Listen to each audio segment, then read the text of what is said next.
Hello everyone, March 2024 કેમેસ્ટ્રીનું પેપર. Students, last વિડીયોમાં કીધું હતું એ રીતે ડિટેલમાં સોલ્યુશન બહુ જ ઇઝી સમજાવીશ તમને. ઝડપથી શરૂ કરીએ. પહેલો MCQ મારી પાસે છે સેટ નંબર 3નું પેપર. તમે ચેક કરી લેજો, તમારા પેપરમાં MCQની સિરીઝ આગળ પાછળ હોઈ શકે છે. પહેલો MCQ નીચેનામાંથી કયા સંયોજન માટે KAનું મૂલ્ય સૌથી વધુ હશે? તેમાં આવશે જવાબ અહીંયા D, CH3 CCl3COOH. આજે તમે જોઈ રહ્યા છો એ પ્રમાણે ક્રમ જે છે એ KAનું મૂલ્ય વધુ હોય તો એસિડ વધારે પ્રબળ કહેવાય. બીજો MCQ, સોડિયમ એસિટેટની સોડા લાઇમ સાથે ગરમ કરવાથી થતી પ્રક્રિયા. સોડિયમ એસિટેટનું સૂત્ર જે છે CH3COONA, આને કહેવાય સોડિયમ એસિટેટ. સોડા લાઇમ એટલે NaOH અને કેલ્શિયમ ઓક્સાઇડના મિશ્રણને સોડા લાઇમ કહેવાય. પ્રક્રિયા દરમિયાન મળતી નીપજ મિથેન કહેવાય છે. કેવી રીતે? અહીંયાથી બે Na છૂટા પડે, Na2. અહીંયાથી COO અને આ ઓક્સિજન એટલે CO3 છૂટો પડે. અહીંયા વધેલો હાઇડ્રોજન CH3 સાથે જોડાઈને મિથેન બનાવે. નીચેનામાંથી કયું સંયોજન કાર્બાઇલ એમાઇન કસોટી આપે છે? તો પ્રાથમિક એમાઇન માટે આપણે પસંદગી રાખીએ તો મિથાઇલ એમાઇન, મિથેન એમાઇન પણ આપણે કહીએ છીએ. દ્વિતીયક અને તૃતીયક એમાઇનને છૂટા પાડવા માટે વપરાતો પ્રક્રિયક જે છે હિન્સબર્ગ પ્રક્રિયક કહેવાય છે, બેન્ઝીન સલ્ફોનાઇલ ક્લોરાઇડ. નીચેના આપેલા સંયોજનોમાંથી દ્રાવ્યતાનો સાચો ક્રમ. તો એમાઇન સંયોજનોમાં બરાબર છે, આ તમને જે જોઈ રહ્યા છો દ્રાવ્યતાનો ક્રમ ભૌતિક ગુણધર્મોના આધારે સમજાવી શકાય છે. એનિલિનનું એસિટાઇલેશન કરવાથી મળતી નીપજ. એનિલિનનું સૂત્ર તમારી સામે મૂકું છું, જે આમ તો બધાને આવડે જ છે. એસિટાઇલેશન CH3COCl સાથે કરી શકાય, એનહાઇડ્રાઇડ સાથે પણ કરી શકાય, અને જે નીપજ બનશે તે કંઈક આવી બનશે. આનું IUPAC નામ N-ફિનાઇલ ઇથેનેમાઇડ. તો આપણી પાસે ઓપ્શન B, N-ફિનાઇલ. આમાં ટોટલ 2 કાર્બન પ્લસ CONH એટલે એમાઇડ સમૂહ કહેવાય, એટલે ઇથેન એમાઇડ બોલવું જરૂરી છે.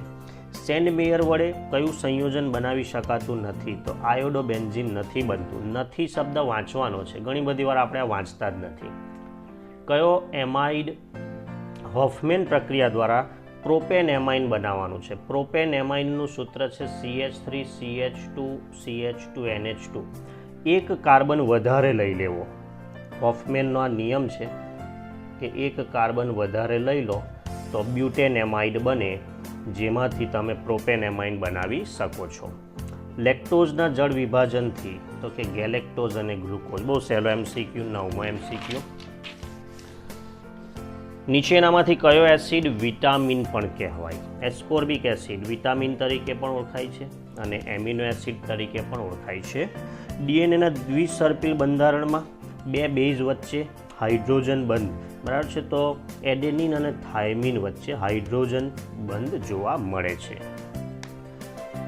કયો એમિનો એસિડ પ્રકાશ ક્રિયાશીલ નથી? તો ગ્લાયસિન નથી.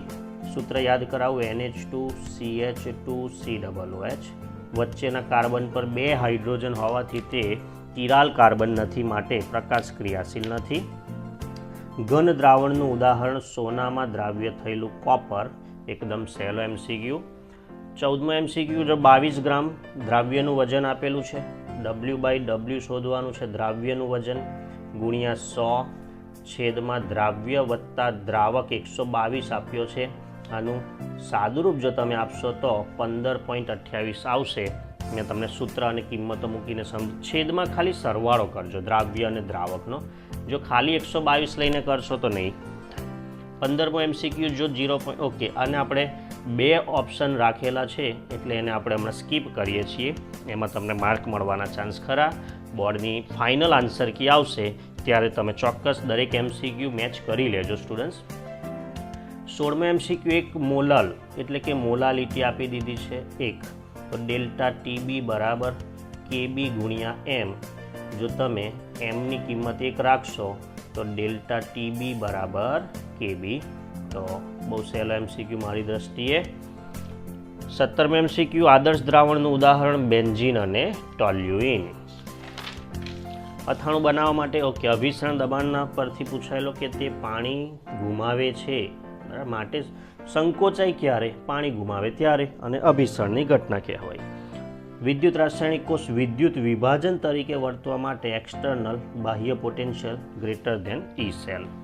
ડેનિયલ કોષ માટે તો યાદ કરાવું સૂત્ર delta G0 is equal to -NFE0 cell. n બરાબર ડેનિયલ કોષમાં 29647 અને E સેલ આપેલો છે 1.1 વોલ્ટ. ગણતરી કરતાં તમને કિલો જૂલમાં -212.27 બરાબર જૂલમાંથી કિલો જૂલમાં ફેરવતા તમને આવડે છે.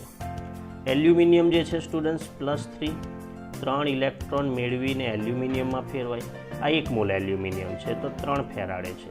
આપણે 2 મોલ એલ્યુમિનિયમ, કારણ કે સૂત્રમાં 2 એલ્યુમિનિયમ જોઈ રહ્યા છો તો ટોટલ 2 × 3 ફેરાડેને કરો તો 6 ફેરાડે જવાબ આવવો જોઈએ.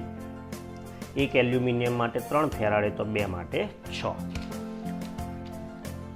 22મો MCQ મર્ક્યુરી કોષ માટે કેથોડ તરીકે મર્ક્યુરી ઓક્સાઇડ, અને નામમાં જ પ્રશ્ન જુઓ મર્ક્યુરી તો HgO બરાબર, અને ઓક્સિજન છે એટલે રિડક્શન પામી શકે. NaCl, HCl અને Ac ના મૂલ્યોને ગોઠવવાના છે. આ MCQ ઘણી બધી વાર મેં કરાવેલો છે કે λ0 HAC શોધવાના છે. તો જુઓ એની સિસ્ટમ બતાવું. NaCl છે આપણી પાસે, HCl છે અને NaAC છે. આપણે HAC રાખવાનો છે, H રાખવાનો છે, AC રાખવાનો છે, એટલે એની આગળ પ્લસ રાખવું. જેને નથી રાખવાનું એની આગળ માઇનસ રાખવું, એટલે સૂત્ર બની જશે. ત્રણેયની કિંમત આપેલી જ છે અનુક્રમે બરાબર. કિંમત મૂકશો, સાદરૂપ આપશો તો 390.5. 24મો MCQ E સેલનું સૂત્ર બનાવવાનું છે નટ સમીકરણનું. એલ્યુમિનિયમ અને ઝીંક માટે તમને યાદ હશે કે એલ્યુમિનિયમમાં 3 ઇલેક્ટ્રોન છૂટા પડે, ઝીંકમાં 2 છૂટા પડે, એટલે ઓલ્ટરનેટ ગુણાકાર કરીએ તેના વર્ગ સ્વરૂપે લખતા C જવાબ સેટ થઈ જશે. એનોડની સાંદ્રતા છેદમાં કેથોડની સાંદ્રતા. એનોડ છે એલ્યુમિનિયમ, એને આપણે 2 વડે ગુણ્યો તો ઘાતાંક જોશો. ઝીંક છે એને 3 વડે ગુણ્યો તો એનો ઘાતાંક જોશો તો ખ્યાલ આવી જશે. જો પ્રક્રિયાનો વેગ અચળાંક, જો બહુ સહેલો, કોઈ દાખલો ગણવાની જરૂર નથી કે એમાં એકમ ચેક કરો ને ખાલી. આ એકમ તમે જોશો તો તે દ્વિતીય ક્રમ માટેનો એકમ છે. આર્હેનિયસ સમીકરણ મુજબ ઢાળનું મૂલ્ય E/R માઇનસમાં. જો પ્રક્રિયા એના પ્રથમ ક્રમની, બી દ્વિતીય ક્રમની છે, બી એ પ્રક્રિયા દ્વિતીય ક્રમની છે એટલે ક્રમ 2 ધારી શકીએ આપણે, અને એની સાંદ્રતા પછી 3 ગણી કરવામાં આવે તો 3નો વર્ગ કરો તો 9 ગણી વધશે. તો આ રીતે બહુ ઇઝી છે, બહુ વધારે ડિટેલમાં જવાની જરૂર જ નથી. ઉદ્દીપકના સંદર્ભમાં સાચું વાક્ય તે ગિબ્સની ઉર્જામાં ફેરફાર કરતો નથી. શૂન્ય ક્રમ માટેનો સાચો સંબંધ થિયરીમાં પ્રથમ ક્રમ પૂછાયું, અહીંયા શૂન્ય ક્રમ પૂછાયું, આવડવું જોઈએ. જો કોઈક પ્રક્રિયા પરમાણુ ક્રમાંક 28 એટલે તરત યાદ આવી જાય નિકલ, અને દ્વિસંયોજક એટલે +2 એટલે એની રચના થાય 3D8 4S0. ડીના 8 ઇલેક્ટ્રોન બહુ ઝડપથી હું ગોઠવી આપું તો 5 સીધા, 6, 7 અને 8, તો 2 અયુગ્મિત ઇલેક્ટ્રોન વધ્યા, 2 પરથી 2.84 લખી જ દેવું. વિવિધ ઓક્સિડેશન ધરાવતું નથી. હા, સ્કેન્ડિયમનું ફિક્સ જ છે સ્ટુડન્ટ્સ +3. મેંગેનેટ MnO4-2 પર મેંગેનેટ હોત તો MnO4. 33 જ્યારે એસિડિક K2Cr2O7માં Sn+2 ઉમેરવામાં આવે, ઓકે, તો તે શેમાં પરિવર્તિત થાય છે તો કે Sn+4માં પરિવર્તિત થાય છે. 34માં સંકીર્ણ સંયોજનમાં કોબાલ્ટની પ્રાથમિક અને દ્વિતીયક સંયોજકતા. પ્રાથમિક એટલે સ્ટુડન્ટ્સ એનો ઓક્સિડેશનાંક, તો CO આપણે શોધીએ, En 0 છે, 3 ક્લોરીન એટલે -3 બરાબર 0, તો કોબાલ્ટનો ઓક્સિડેશનાંક આવશે +3. તો જવાબ બી. અને સાથે દ્વિતીયક સંયોજકતા એટલે અંદર લિગેન્ડ કેટલા બંધ બનાવે છે, આ દ્વિતીયક લિગેન્ડ છે, દ્વિદંતીય બરાબર, એટલે ટોટલ 3 દુ 6 બંધ બને, જવાબ આવશે બી. કયા પ્રકારની સમઘટકતા છે સ્ટુડન્ટ્સ? તો આયનીકરણ સમઘટકતા છે. આયન જે છે લિગેન્ડ બને છે, લિગેન્ડ જે છે આયન બને છે, માટે એને આયનીકરણ કહી શકાય. અયુગ્મિત હમણાં જ જોયું નિકલમાં, હમણાં વાત કરી હતી સ્ટુડન્ટ્સ, તમને યાદ કરાવું, પાછળ જ મેં એની ગોઠવણી કરી +2માં.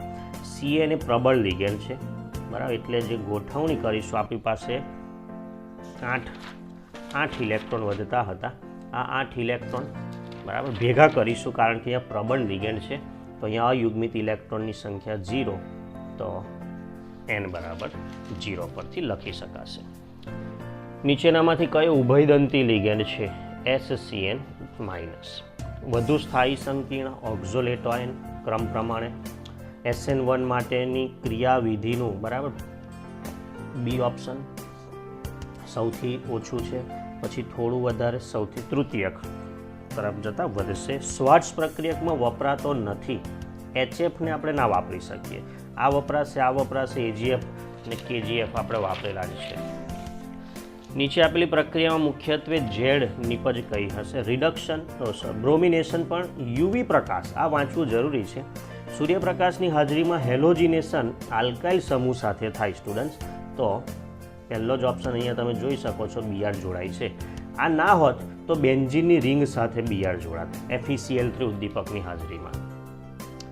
IUPAC નામકરણ મુજબ બરાબર છે. તો સ્ટુડન્ટ્સ સૂત્રને જરા ઇઝી બનાવું તમારા માટે. તમે અહીંયા જોઈ રહ્યા છો આ રીતે સૂત્ર, એક બ્રાન્ચ અહીંયા નીકળશે અને CH2H આ રીતે નીકળશે. સૂત્ર આ રીતે દોરશો, અંદરથી આપેલું છે ને તો વધારે સહેલું બનશે. નંબર મેં અહીંયાથી આપ્યા છે, OH ને ઓછો નંબર આવે.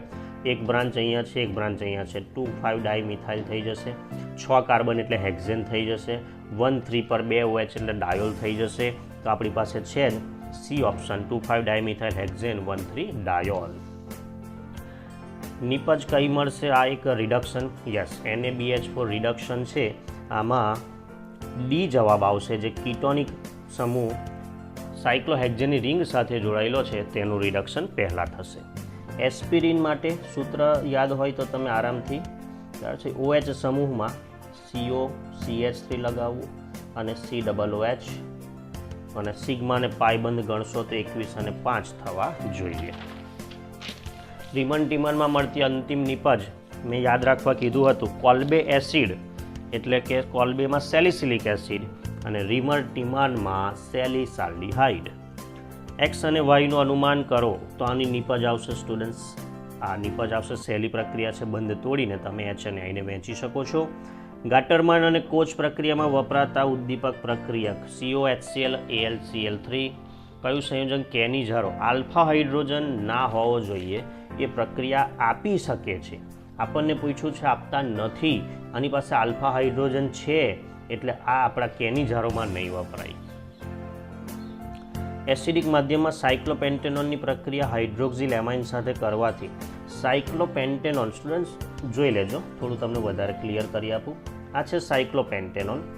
હાઇડ્રોક્સાઇલ એમાઇન એટલે NH2OH અને એની જ્યારે પ્રક્રિયા થાય તો અહીંયાથી O, અહીંયાથી H2O છૂટું પડે અને ઓક્ઝાઇમ બને. અને ઓક્ઝાઇમ કહેવાય, પણ શેનો ઓક્ઝાઇમ? કે સાયક્લોપેન્ટેનોનનો જ ઓક્ઝાઇમ કહેવાય, એટલા માટે C. નીચેનામાંથી કયું સંયોજન આયોડોફોર્મ પ્રક્રિયા આપે છે? એસિટોન. કીટોન માટે હેલોફોર્મ તમે સાંભળ્યું હતું, એ જ પ્રક્રિયા આયોડોફોર્મમાં લઈ શકાય છે. તો 50 MCQ મેં મારી રીતે સોલ્વ કરીને આપ્યા છે. સહેલા છે, બહુ જ સહેલા કહેવાય. સ્ટુડન્ટ્સ બોર્ડની આન્સર કી આવશે ત્યારે તમે એની સાથે ચોક્કસ મેચ કરવાનું ભૂલતા નહીં. અને ટૂંક સમયમાં તમારા માટે શક્ય હશે તો ગુજકેટને લગતા વિડીયો પણ મળી જશે.